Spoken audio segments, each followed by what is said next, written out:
is your host, Cain Stevens.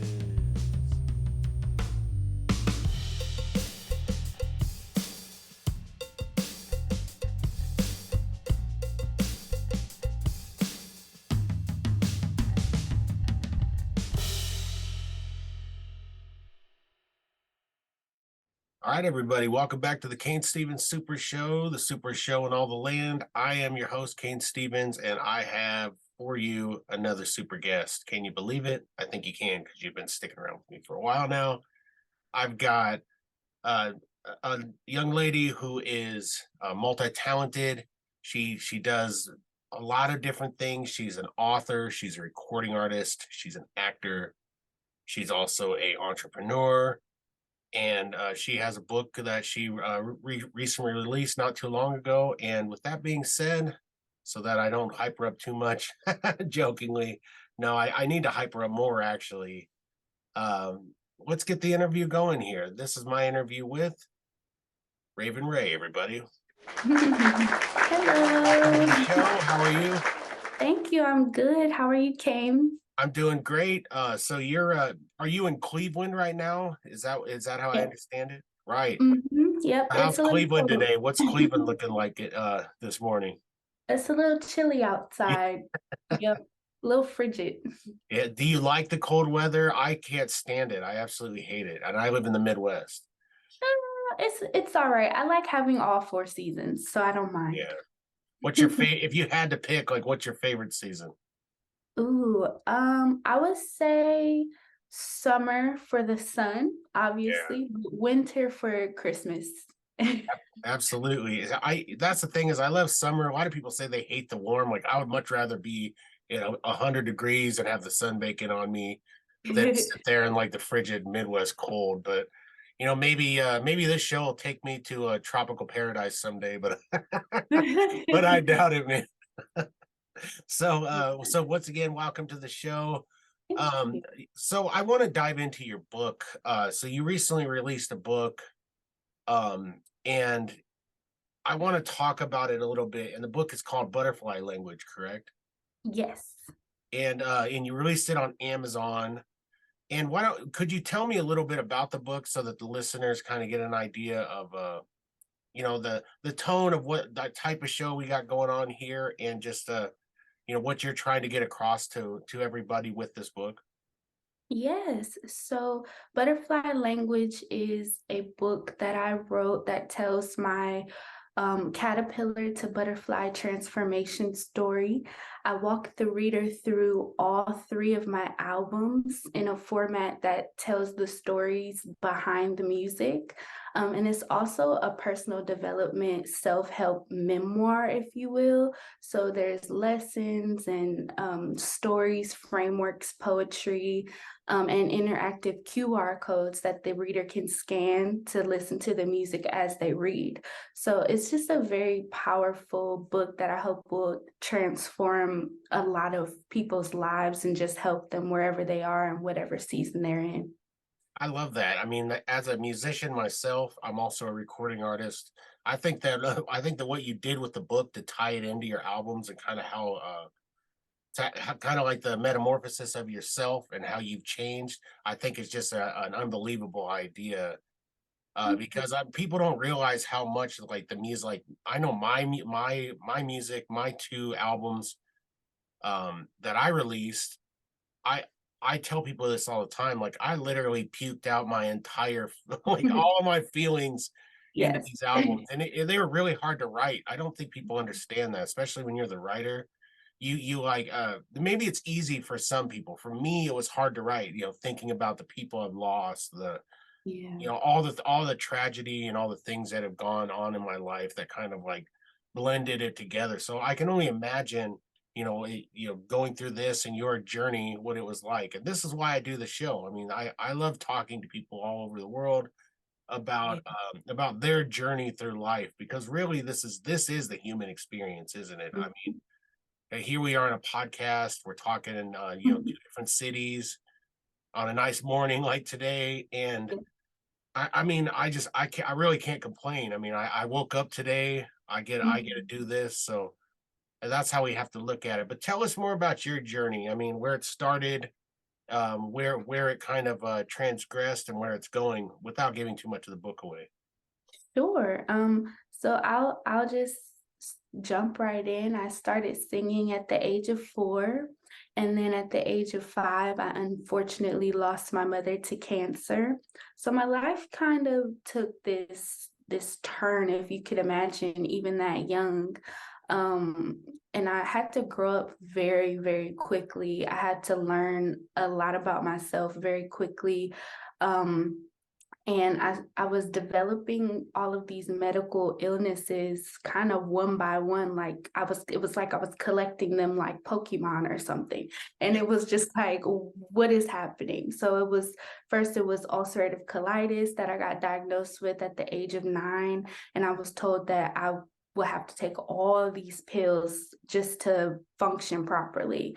And then years later, I got diagnosed with scoliosis, and I had to have a corrective surgery of my spine. And that I was told that that would affect the way I danced for the rest of my life. And luckily, it hasn't. So I'm very grateful for that. But literally, my whole spine had to have that corrected. And then after that, besides those things, just growing into becoming a young woman and finding my place in the world, finding out who I am, kind of spiraled into a depression and didn't really get the help that I needed until I was 19 when I started going to therapy. So that really transformed my whole world for me. And then shortly after that, I went vegan and I started healing myself holistically and naturally, and kind of just cleaning up my whole lifestyle, and everything started to shift for me. So that's why I'm just fascinated with butterflies and that whole journey of how you start out in this egg, and then you go through this journey and you end up being this beautiful butterfly with these wings, and you take flight and really take control of your life. And that's such a, I am, it's got to be tough to grow up without, your parent like that.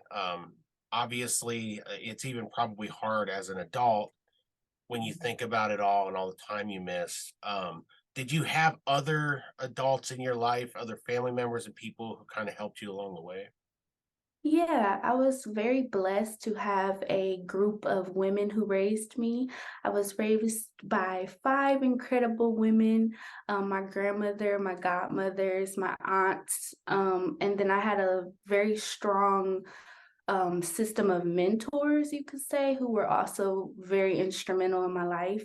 So I'm just like really grateful for those people, because I don't know where I would be without that support system, but they really stood in that gap and helped me along my way, along my journey. No matter what I was going through, they never left me or said, "You're not my biological child." It didn't matter. They were always there for me.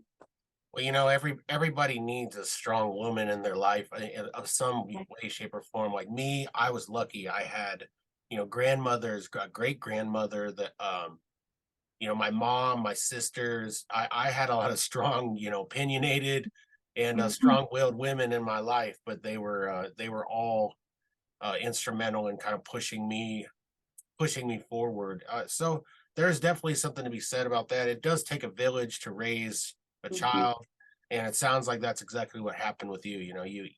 People stepped up, and the village kind of took you in. Yeah. So you also you talked about singing in church and different things, correct?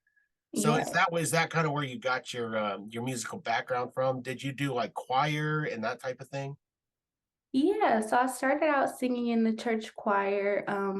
I was tapped by a mentor who actually came to the church, and she had been singing there, doing gigs and things for a little bit of her career. But she had heard me sing at one of our programs, and she was already a professional singer in the space.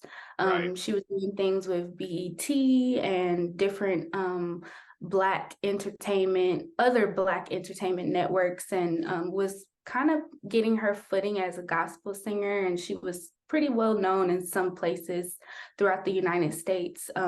So she just had like a lot of knowledge to like give me, and she just saw this light in me at 10 years old and was like, I'm going to take you under my wing and I'm going to teach you what I know.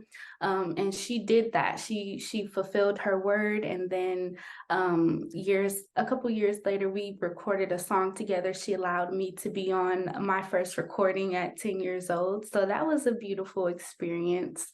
And then she got me an audition for a school that her daughter was going to, and it was an art school in the city, very well known art school.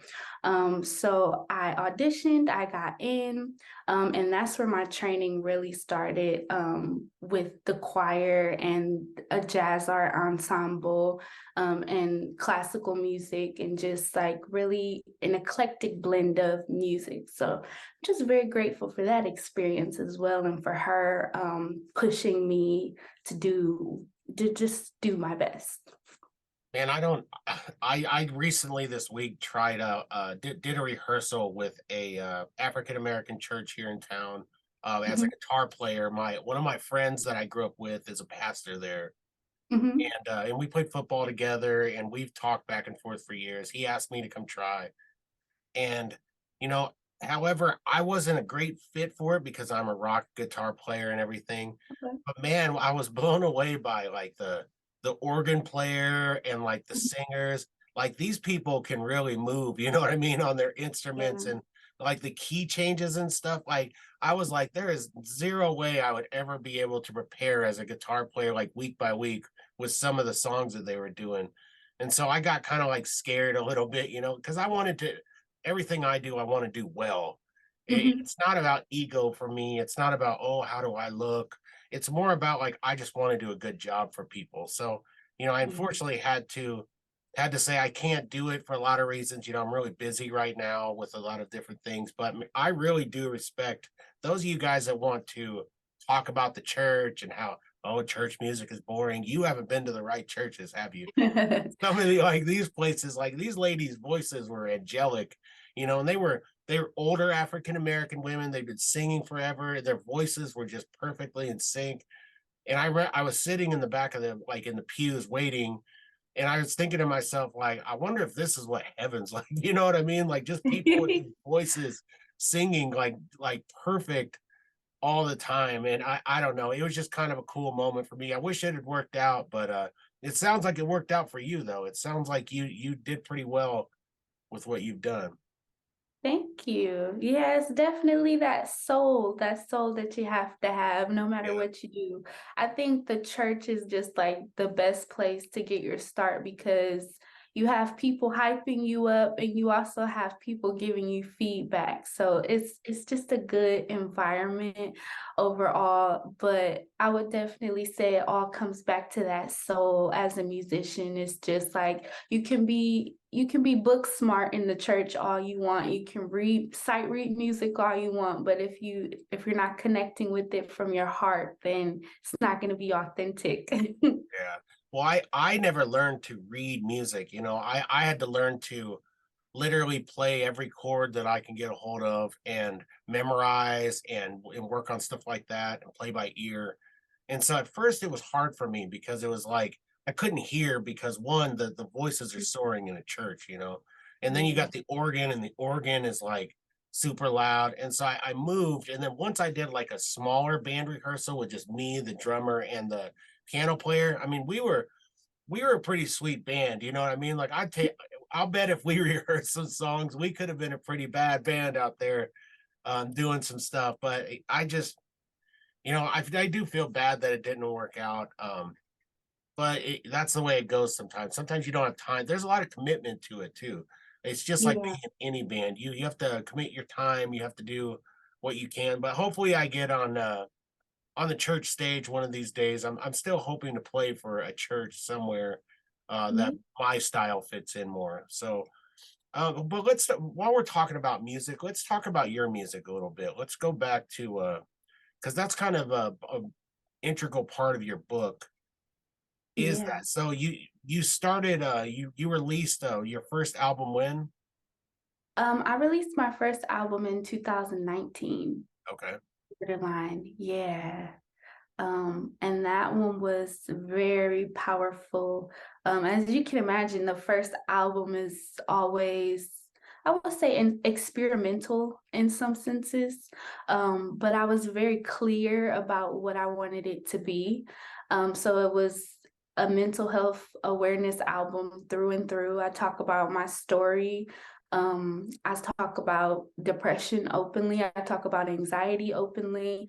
I talk about sadness, and then I talk about how I got through it, and then where I ended up at the end of that healing season, I guess you could say. So, literally, the first line I say is, I lost myself to depression and I don't know where I am. And then I take the listener through the journey, and then we end up with, do you remember what I told you when I needed you? And you haven't been this happy since you were a child, and just getting back to that inner child glow and that happiness of you've been through a lot, so just take a breather and get back to your true self. So if you are willing to, let's talk about depression a little bit, if Mhm. you will. Yeah. I've always been open about my depression. I don't mind telling it. Some might say that my depression could be linked to like CTE type stuff. I did a lot of violent sports. I had concussions. Mm, I've had my bell rung a few times and rung some bells of my own, and it's a hard thing. But I don't know about that. I can tell people this. I think this is important for since we're on the subject. I think it's mhm. important to talk about depression. I think that especially our men out there, they like to act like it doesn't happen, like it's not, or they don't want to talk about it. Like you're not a man if you don't talk about if you do talk about your depression, which I think it's the actual opposite. I think that we should man up and talk about how we feel. Yeah. Most people don't have the platform to get on a microphone and blab about it to to strangers, but that's okay. But Yeah. I mean, for me, and I'll ask you too, for me, depression is so hard at times because I could be doing well, things can Yeah. be going good, and all of a sudden, be it intrusive thoughts or whatever, come ringing in, and pretty soon I'm like I can't even get out of bed, like my body hurts, and Yeah. people I think tend to think that everybody is just exaggerating if they don't have that, and Mhm. I wish I knew what it was like to have a mind that wasn't so active and all of that. But what's it like for you? For me, it can be crippling at times. For me, it can be hard. Yeah, I would definitely say for me, my depression is very high functioning. Mhm. And I, through therapy, have learned that it never truly goes away. And it's not something that you're necessarily speaking over yourself to say, oh, I'm going to be depressed forever. It's just a get real with yourself moment of like, if you are clinically depressed, it never truly goes away. It lies dormant, but it never truly disappears. So I do have moments where it's just I'm very high functioning, and I can do like everything. And I talk about it in my book actually, about how like nobody suspected that I was depressed because I was so active in everything. Like I was singing, I was acting, I was dancing. I appeared to be happy, but I wasn't. And it's just like, something I feel like a lot of people struggle with is like you kind of have to put on this mask, is what I would say. I was doing, definitely putting on a mask to kind of be able to go out into the world to function. And then even then my anxiety would kind of like get the best of me to the point where like I would be standing in the line at Chipotle and it's my turn to order and I'm like scared. And it's like, I'm at Chipotle. Why am I scared to order food? I'm Right. hungry. Yeah, exactly. So it was like, and my depression and anxiety kind of would battle each other for the spotlight. And I actually talk about that in my song Borderline, about how there's this side of me that's like depressed and angry and sad. And then there's this side of me that's peaceful and happy and joyful, and how the borderline is this place where they both coexist and where they both can kind of say, okay, I might be happy literally right now talking to you. And then as soon as we get off of here, I'm like hangry or I'm upset or it's just something because that's just how it is. But I would say through therapy, I've definitely learned to cope and to kind of be the master of my mind and control my thoughts and feelings and emotions to the point where I'm not a slave to my mind. Absolutely. And that summed it up pretty well. I love the way you kind of you know, put forth to people like, yeah, you could be in a line at a restaurant and your anxiety just starts to like Yeah. my anxiety goes through the roof. Like I start, and I do the same thing as you. I stay very busy as Mhm. I've stayed busy as a musician. I've stayed busy in all these different facets. And I equated to this. It's kind of the sad clown thing for Mhm. entertainers, a lot of us. And I can't say all of them. Some might be so happy they hug themselves in the morning and but I want to be clear. It's not that I can't get out of bed or this. I get out of bed every day. I keep myself busy. I'm a stay-at-home dad due to circumstances of my health from a few years ago. I nearly died 3 years ago due to heart issues. And I Wow. had to it was hard for me because I had to look at my mortality for one, in the face, which we don't often do. And Yeah. with that, it was hard. So I reached out to a therapist, and I talked to him, and he really, shout out to John Goodrich, here in Lincoln. He was an amazing man. He's a pastor at it, and he really did coach me through like learning how to cope with it all. Mhm. Looking at my, possible demise, looking at my family and my intrusive thoughts and all the trauma that I've had in the past, and Mhm. and accepting it. It's really helped me to have a good, positive mindset. Um, Mhm. so I mean, I could definitely say that, but a lot of people don't understand is it's chemical too. Like Yeah. like I there would just be I could literally feel something happening, like it, and I don't know why I'm upset. I don't know why I can't get out of it. It's literally chemical for some people, not all people, but for some. For Mhm. me, I believe it is. So I think that doing this here and telling people about it, and I think we all should be shouting it from the rooftops, and that's what we're doing Yeah. right now, telling them Mhm. it's okay. You're depressed. You can find help. You can find, there's no such thing as no hope. Yeah. And there's always something to go to, even if you don't have anybody to go to. There's always something that you can do that can help you through this. So I think that hope is the key to all of this. Don't you agree? Yeah, I totally agree. Hope is everything to keep you uplifted and like crush those limiting beliefs about yourself. And that's like it's just so important to have that in your life, even if you aren't going to therapy regularly or you don't even know what that is, because a lot of people don't even know truly what therapy is and how transformative and powerful it is, which is unfortunate. But luckily, it's not as stigmatized as it used to be. But I hope a lot of people come around to it because it is very powerful and helpful. Yeah. But what's crazy for me is I can coach people better who are going through the same thing, like as an Mm. outsider, than I can myself at times. Like I can give them great advice, and then it's like, but then I have to like follow the advice too. Right? Yeah, So that's yeah, the toughest part. But it seems like you're doing the same thing. It seems like you're getting through it. You're finding ways to have this metamorphosis throughout your life, and you keep evolving. For me, evolving is the key.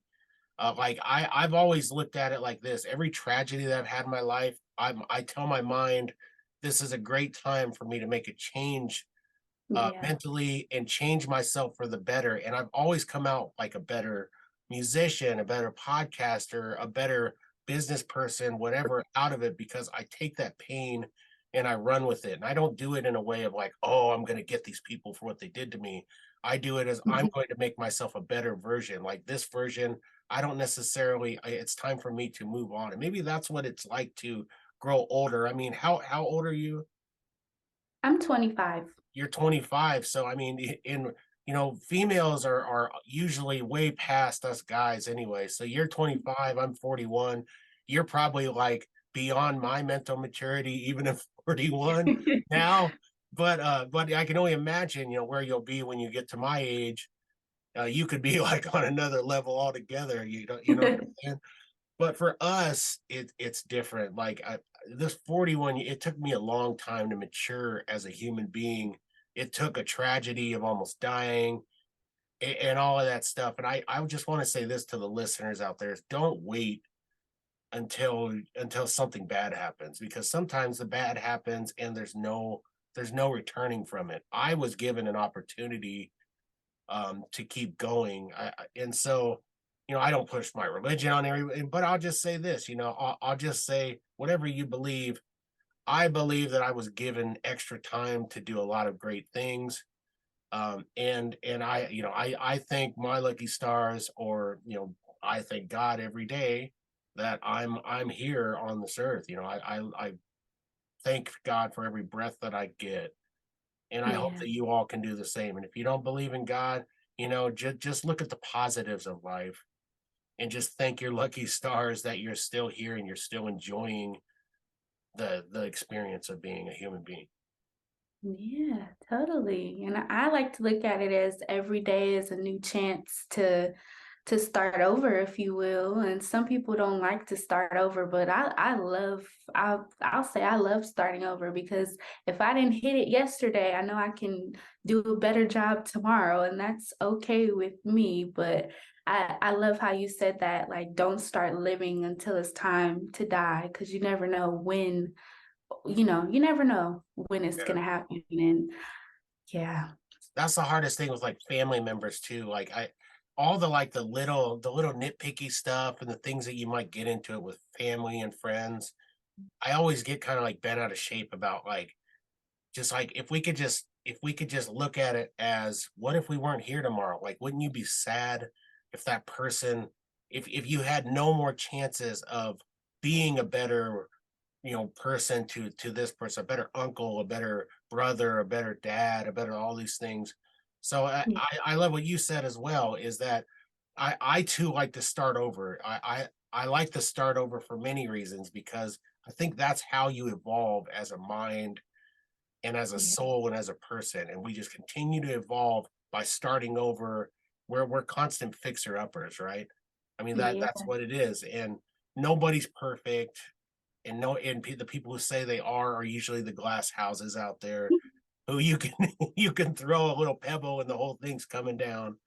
So it's a cautionary tale, everybody. So for all the listeners out there, you really just, I'm asking you, I'm pleading to you, anybody who's listening here, listening to myself and Raven, is that you can't take it all for granted. You have to do the most with what you have. And obviously Raven has done a lot. I mean, she's had heartache, she's had tragedy in her life, she's had depression, she's had all of these things, and she keeps ascending to another level.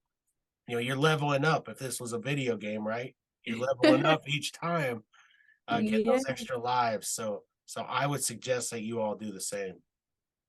Yes, I would too. I would too. It's definitely powerful to keep working on yourself and developing your life and what you want it to look like. That's why we're here on this planet. We're here to learn lessons and grow and experience goodness. It's not supposed to just happen when you die. It's supposed to be here on earth right now, as we're living and breathing and speaking and moving and doing whatever we want to do every single day. You're supposed to experience the goodness here and now. So just, yeah, get your little slice of goodness, whatever that looks like to you. I would say is gonna transform how you feel about yourself and others. Absolutely. Now you talked about some holistic methods of healing yourself and that type of thing. Let's talk about that a little more. So obviously big pharmaceutical companies are making a boatload of money on us. The conspiracy theories out there are that they actually want us to be sick so that they Mhm. can capitalize on us. So tell me about healing yourself holistically and with different methods other than just medication for some of the issues that you've had. Yeah, so like I said, I went vegan, and I've been vegan for 8 years now. So I went vegan originally because I was just sick and tired of taking the pills. And I was about I was young and I was just like, I just can't take these pills anymore. Like I just don't want to. I don't want to. So I was like, okay, well, what is the solution to all of this? And then I started hearing about how people were like curing their diabetes from just eating plant-based diets. So I did my research and I was like, okay, well, let me try this. So I went vegetarian at first. And then I still started to notice a change even just doing that. So then I took it a step further and went vegan, and my whole body just started to like detox. And I started to just feel completely better about everything. So that was what I was putting in my body. And then a couple years later, I got into developing my own product line, my own vegan, natural vegan product line. So I was like, okay, well, I'm putting healthy things into my body, but I want to put healthy things onto my body. Started doing research in that field as well and learning a lot that the things that I was using were not good for my skin. So I started making my own soap, oils, and different body butters and different things like that. And started using them, and then started noticing a difference in that, how my skin was feeling and how my body was feeling outwardly. And then that started to detox. So it's just been this kind of full circle moment of me being told that I would have to take all these pills just to function, just to live, just to thrive, and then me kind of coming back and telling the doctor like, hey, you see, you don't need these, you just need vegetables. And they still look at you like, okay, because that's what they get paid to do. They get paid to prescribe you medicine. Exactly. But yeah, so it's been fun though. If I dare I say, food is fun to me now. Just knowing that I'm also, feeding and fueling myself in a healthy way, but I also don't have to eat animals to do it. It's just, it makes me happy. And there's nothing wrong with that. I mean, that sounds. I too love vegetables. I mean, I do love meat though. I like red meat and all of that type of thing. But I it's not really a debate of you're a vegan, I'm not. There's pescatarians out there. There's all sorts of different Yeah, types of eating. But I mean, it's obvious that when you eat a bunch of vegetables, you're getting all these natural things in your body that they've been eating forever. I mean, think about history, think about throughout time. I mean, they weren't preparing. Yes, they were eating animals too, but they were mhm, eating a lot of things that they just found, yeah, which always blows my mind. It's like when you look at some of this stuff, like who was the first guy that ate, like took a chance on this thing? Like he was just really hungry, took a chance, it didn't kill him. He's like, oh, this actually tastes pretty good. But like, yeah. do you eat a lot of like salad? Like, how do you prepare your food, or what do you generally do for food prep? Yeah, so I eat everything you eat but vegan. Yeah, yeah, I everything is just just had I just had so much fun this Thanksgiving. I made mac and cheese and candy yams and sweet potato. Oh, well, that's the same thing. Green beans, and I actually made vegan ham this year out of vital wheat gluten, which is like a protein flour. yeah.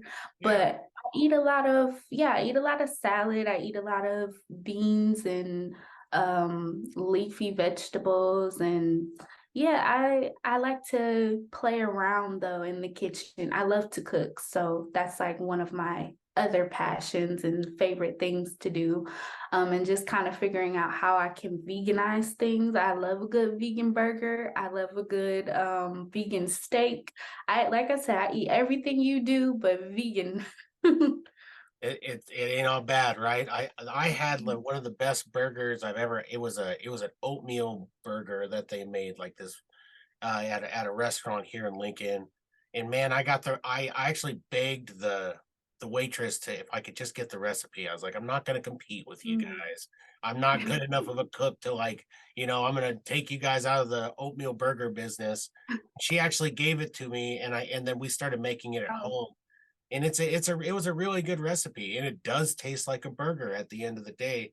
But man, for me, it's just so hard because I like eating chicken, I like eating salmon and all that type of stuff. I mean, I'm a fisherman, so Mm. I like to I like to eat all that stuff. But I mean, at the end of the day, like one of my favorite things to eat is salad, and so I could probably, and I usually do like for lunch. I generally eat salad on a daily basis anyway. Mhm. I just feel you feel great by it. Like recently, I had a lot of inactivity. With my heart issues, I couldn't even walk up the block, a year and a Mm. half ago. And things have changed with medication, and I have a lot of issues with taking the medication because it's heart medication. It makes you tired, it makes you dizzy, it does all these crazy things to you. But at the end of the day, it helps your heart function work better. So Yeah. I take it. I don't think it's one of those deals where I could just get off of the medication Mhm. at this point, you know. But Yeah. I mean, it would be interesting. But I think that would be probably it could be a bad thing for. But I'm not saying it's not possible. It could be they just got me hooked on a bunch of these medications, and who Mhm. knows? I've repaired the thing, and now I'm going to be on it the rest of my life. But I Yeah. hate to pause this conversation, but we have to pause for a little bit of sponsorship here. I do have some great sponsors. So with that being said, we're going to take a brief intermission. We're going to remind you guys of our sponsors, and we will be coming back. And maybe if Raven's interested in it, we will ask a few of the stranger questions out there, and who knows how it'll go. So we will be back with Raven here momentarily.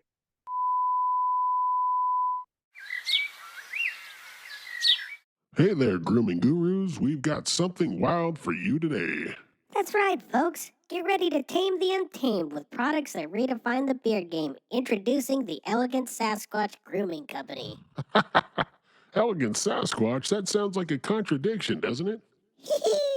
Well, grooming should be an adventure, my friend, and with these products, you'll embark on a journey to the grooming wilderness. So, what makes the Elegant Sasquatch so unique? It's all about taking your beard from beastly to beautifully wild. Picture this: you wake up and your beard looks like it just got back from a spa day. That's the magic of their high end beard balms. Spa day for the beard? Sign me up. And let's not forget their beard butters and oils. It's like giving your beard a tropical vacation. I'm talking about a beach party for your facial hair. A beach party for the beard. This company's got the best marketing ever. Oh, but we're not done yet, folks. The Elegant Sasquatch Grooming Company also has beard washes that make shower time a majestic experience. Showering with Sasquatch? That sounds like a reality show. It does, but seriously, listeners, if you want to sophisticate your outer beast, head over to elegantsasquatchco.etsy.com and use the code SUPERSHOW at checkout for an exclusive discount of 20% off. You can also find them on Facebook and Instagram. Check them out, like them, and while you're at it, tell them the Super Show sent you. All right, we're back from our message from our sponsors. I've got some great sponsors out there. It's the holiday season, so if you haven't gotten used to the whole sponsor thing here on the show, I've got the Elegant Sasquatch. For all you bearded gentlemen out there, all those beard balms, get those egg smelling beards smelling good. We've got Roots Music Shop here in Lincoln. Get all of your Lake, Nebraska. Get all of your music needs there. Ryan is the best around, and he will give you some good deals if you're nice to him. Mention that you mentioned to him that you talked to me and that you heard about it on the show, and who knows, right? And then we also have Sly Ink Tattoo. If you need to get your tattoos out there, get them while you can from Bryce. Bryce is the best around. So I've got Raven Rae here.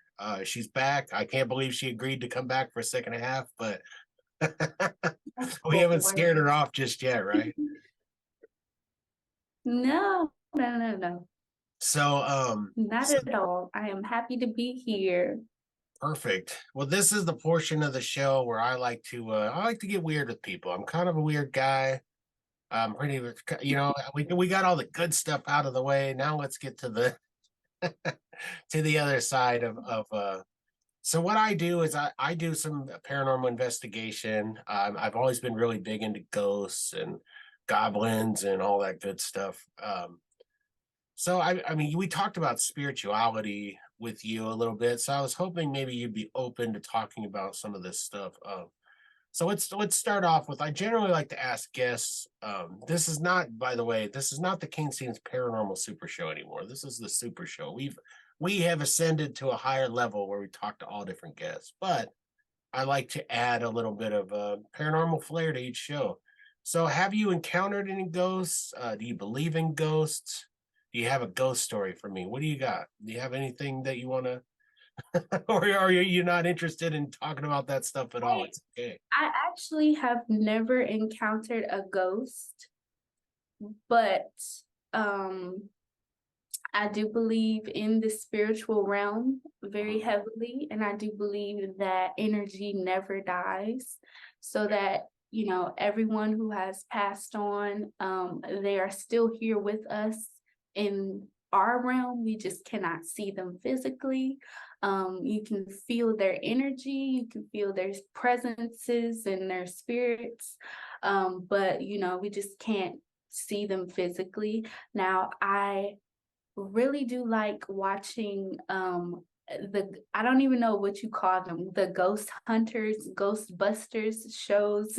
Yeah, for sure. My brother loves that stuff, so I will watch it with him, and we kind of just like, we're very reactive, so we like to laugh a lot because it's funny in some senses, like the way that they film the shows. So it's very entertaining, but I've never personally encountered a ghost. Do you have any haunts that you know of in the Cleveland area that people just know, like this area is super haunted, or this place is a haunted location that you can think of? Um, Not that I know of, but people used to say that our old school was haunted before we moved out of that building. There was a lot of weird stuff happening, and it was a little creepy. Definitely wouldn't want to be in certain rooms by yourself Yeah. after hours, because it just looked like something is lurking in the shadow. That's half the battle, you know what I mean? In some of these places, it's like if it looks haunted, Mhm. like that's like half the battle in itself. Like when I go to these haunted locations, it's like you gotta like train your mind to like, okay, I gotta get away from the haunted house effect of I'm instantly scared because it looks spooky. It kind of paints like a movie picture to you of like walking up to that scary haunted house and, oh my gosh, something's gonna pop out at me. But I mean, there's some real weird stuff out there. Let's be honest. I mean, we do live in a spiritual and a very interesting world, and the people who are so close-minded to think that nothing is happening, and that I always wonder, like, are they just like frozen in fear and they just like want to just deny it? Like, you really think there's nothing going on? I mean, they've been talking about it in our texts and in our scripts and everything since the beginning of time. They've been talking about this stuff. And so it's like, how could it be? And like, you could just use your eyes and your feelings. Like, there's sometimes where things happen. Like my house that I'm here in my studio, we have weird stuff happen all the time. I mean, we've had something like floor level, like that looks like our white dog. Mm. You'll see it in your peripheral vision. You'll see it clearly, and you'll feel its presence near you, right? But then you look back thinking it's Teddy, the cockapoo, and there's nothing there. And it's like he didn't just exit the room, like it's literally within like a split second. That type of stuff. Or I'll feel something brush against my leg. There's all sorts of stuff that happens in this house, and sometimes I wonder if whatever it happens like follows us around, because we've Mm, been in like a haunted.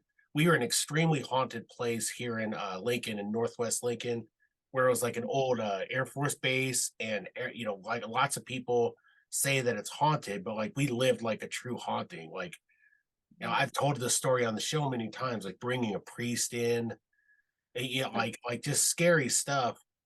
But I think that there is something wild. I love talking to people from different parts of the country about it, because obviously I've never been to Ohio, or I've never been to Cleveland or anything, but I'm sure there's a lot of rich history, and there obviously, be it like, United States history. I mean, it's just a vast, rich area for that type of thing. So I don't know. yeah. I definitely tend to look at that type of stuff, but spiritually, I mean, you hit on something to me that was so interesting. Was I too believe that we are there. There's this spiritual realm when we pass, but we're not gone.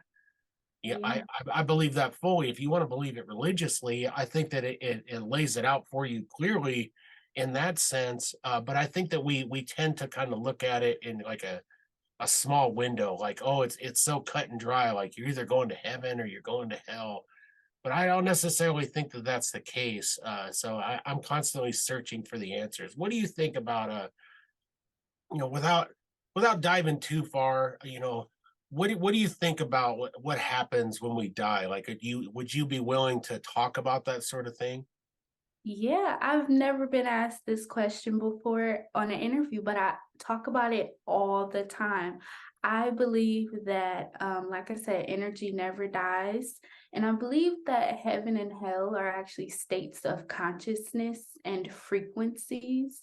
So, the same way on earth, how, one person can be going through depression and anxiety and like literally feeling like they're on fire because their mind is just like a mental prison for them. That's hell. That's what that feels like. There's nothing else I can describe it as. I've been there before.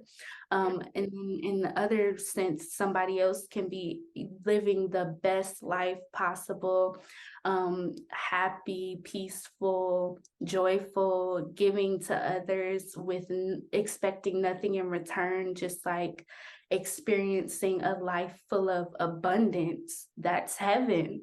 That's that frequency. So I think as humans, a lot of people don't know that we have the ability through meditation and through just practicing being aware and conscious of our thoughts and actions, that you can tap into different frequencies to vibrate higher. And just the same, you can tap into different frequencies that cause you to vibrate lower. And it has to do with what you consume, what you watch, what you do on a day-to-day basis, the people you interact with, the circle you have around you. These things, play a part in where you kind of exist day to day. So Yeah. that's how I feel about it, is you have the ability to vibrate higher and experience heaven on earth every day. Man, I'm so excited to be the first show, because I know you've been on a lot of shows, to ask questions like these. I think Yeah. these are the most important questions, to be honest with you. But I do so appreciate your answer. It reminds me of a show that I'm producing and a part of, that's coming out very soon, with an intuitive. It's a lady named Heather McCain, and she's an intuitive and an empath, and she's amazing. She deals with celebrities, athletes, all this stuff, and she gives them her perspective, her intuitive perspective on how things are going. And what I've been learning through her is a lot of the same stuff you're saying. And vibration is so huge. Like, if you surround yourself with low vibration people who are negative, social vampires, you're going to fall into. And I tend to do that. I tend to be the nice guy that follows these people and tries to find hope in these people and tries to work with them, and they just drag me down. And so it's like I'm kind of like through with that, like I want these high vibration people, because when I'm around them, like Heather, like my friend Randy Wilson, who's a part of the show, these are high vibration people. You seem like a high vibration person. Thank you. And I just feel like I feel charged when I'm around people like this. And that's what you want. It's they're exuding positive energy, but they're vibrating. We're all at like this certain vibration. And if this Yeah. is too like kooky for people, the listeners, then I would say this, then you're obviously been listening to the wrong show for a while. Like I've delved into kooky and everything for as deep as you can go. But I don't think this is too far fetched. But the spiritual realm it can be scary to people. It can be this, it can be this and that to people. Some people believe nothing happens. Some people believe when you die, absolutely nothing happens. Like you go away, you were here. But man, that's such a hollow existence. And to feel that way, that there's nothing, that we came here from nothing and we leave here from nothing. I don't think so. I think there's too much going on in this world. I would invite you or anybody to look at whatever object is in front of you and just look at the intricacies of it. I've told people to look at your hand, look at all the lines on your hand, and then tell yourself, is there something out there? Is there a reason? Is there a reason that we're here? I think the universe is a much bigger picture thing that we just don't understand. It's not that we're dumb meat sacks or anything like that.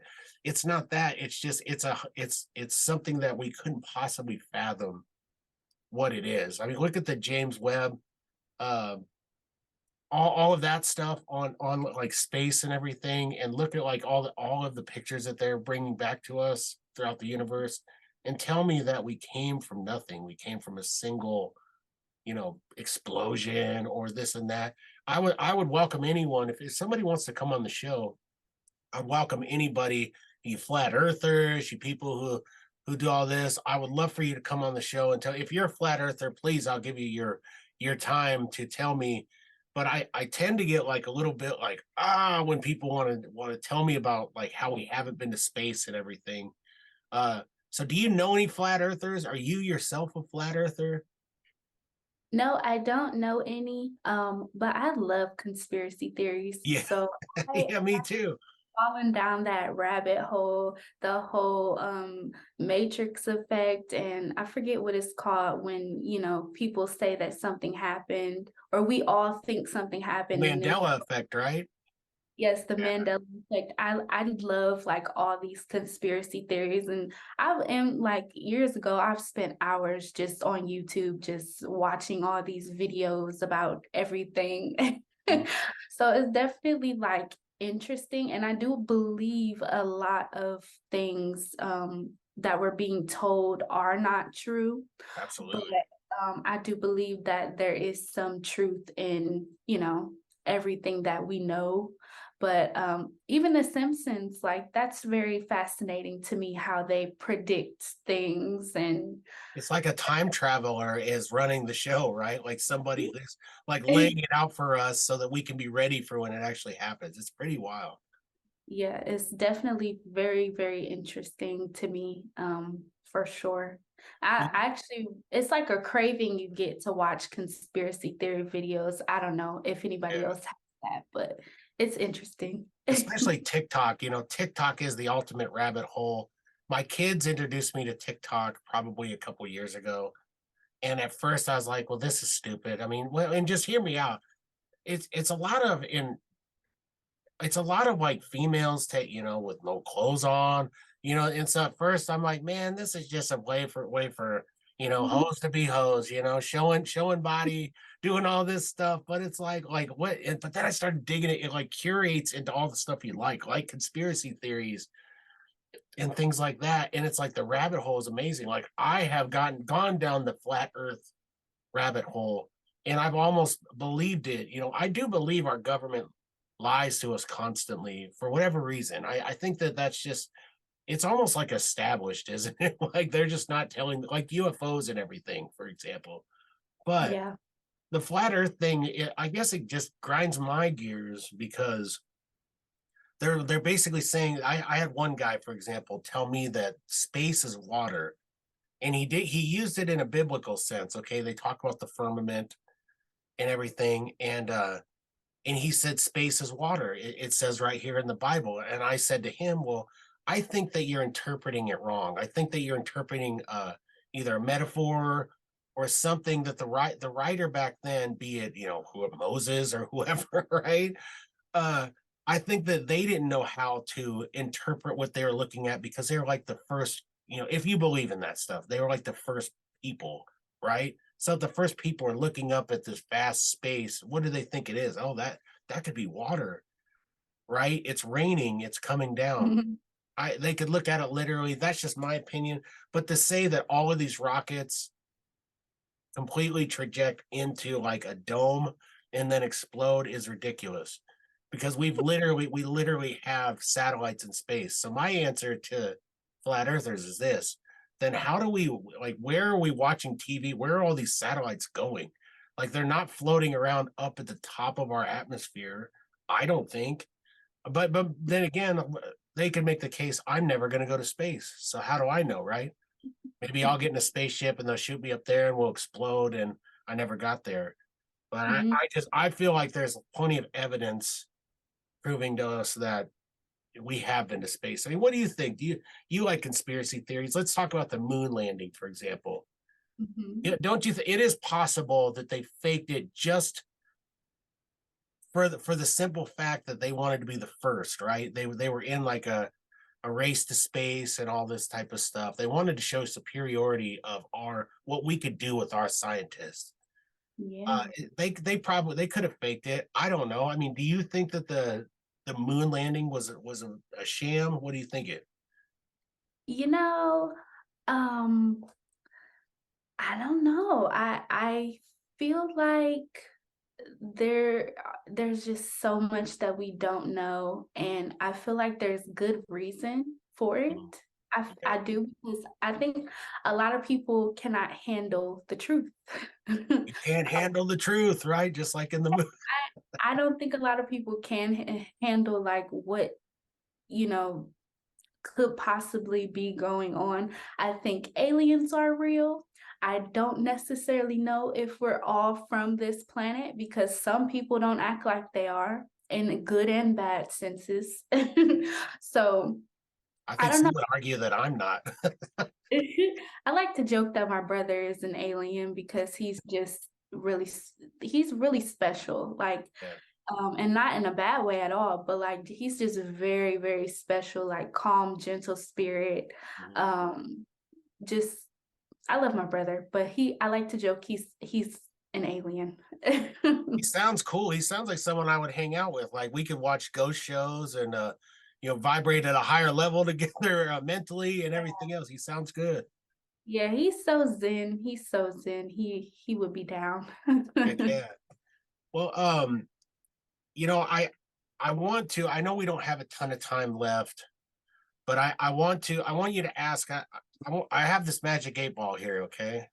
Okay. And I want you to ask it let's ask it a question and see what comes up. All right. Any question that you have. Let's see what the magic 8 ball has for us today. Okay. I would say, will everybody know, no matter what they're going through, that everything will be all right? All right. Let's give it a good shake here. We're shaking. I got this at a garage sale not too long ago for 25 cents, and I've been dying to use it on the show. So you're the first one. Yay. It says most likely. Hey, that's a pretty good answer, right? It's not like it's not a definitive like yes, of course, but it's like, well, it's most likely it probably will happen. So that's not a bad answer. Could have been a straight no, right? Right. And that's the thing about life. We all chose to be here, no matter what you believe.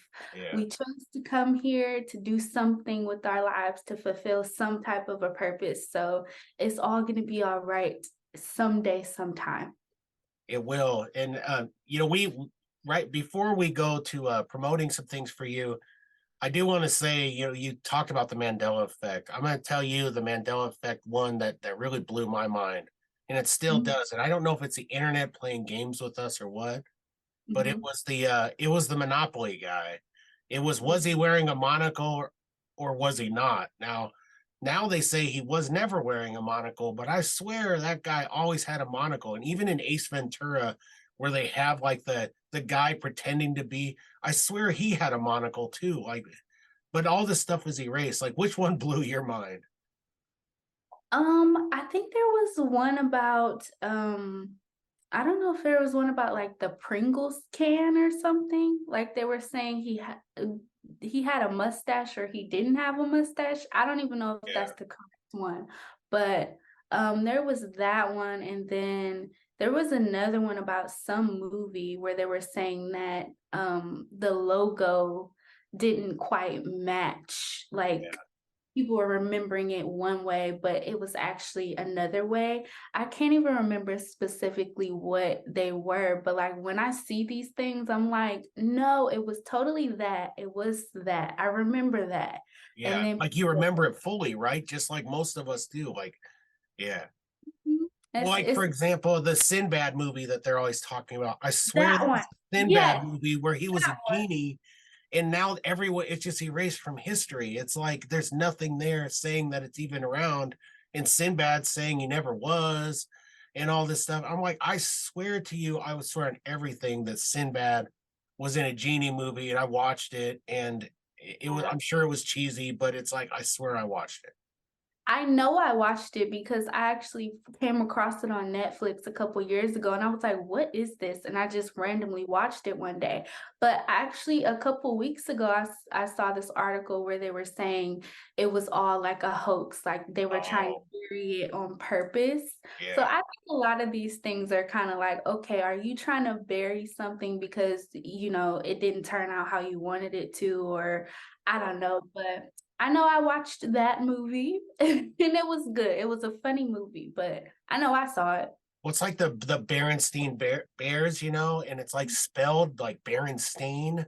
Now Yeah. it's something I swear it was spelled the other way. Like I can remember reading those books as a kid, and just the way it was spelled. I swear to you, it was always spelled the way I remember it, but now it isn't. And it's like I think it's even the Peacemaker show. I don't know if you've watched that on with John Cena, where he's like a anti-hero, superhero type, but they kind of do that whole thing where they argue with each other over the spelling of that and Uh, everything. So it's hard to say, but now we're getting close to the end of the show here, and I do so want to thank you for being on the show, but I also want to give you your due. I want you to be able to promote anything that you'd like to promote to any of the listeners out there. If obviously if you want to promote the book, please tell everybody where you can get all of this stuff.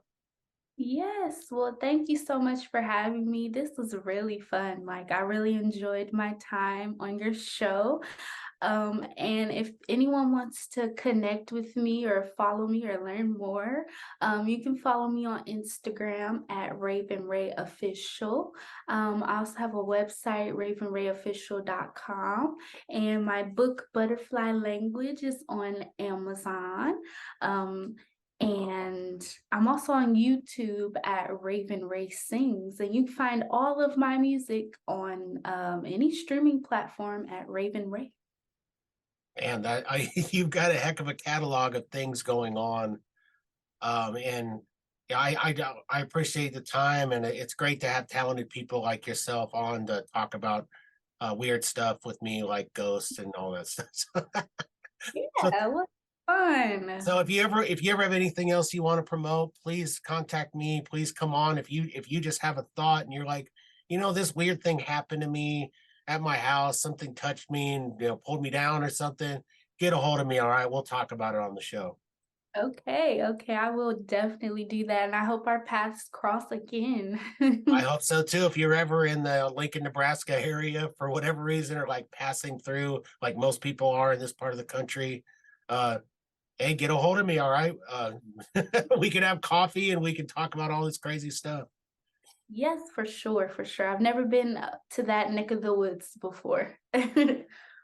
Well, if I'm ever in the Cleveland area, I'll bring my whole family and we'll beg you to let us sleep on the couch and on the floor at your place, right?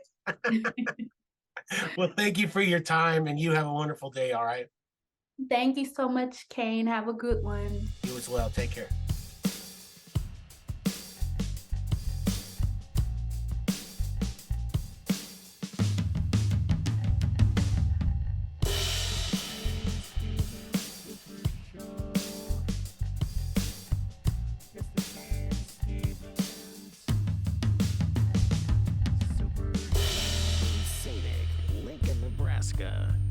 is your host,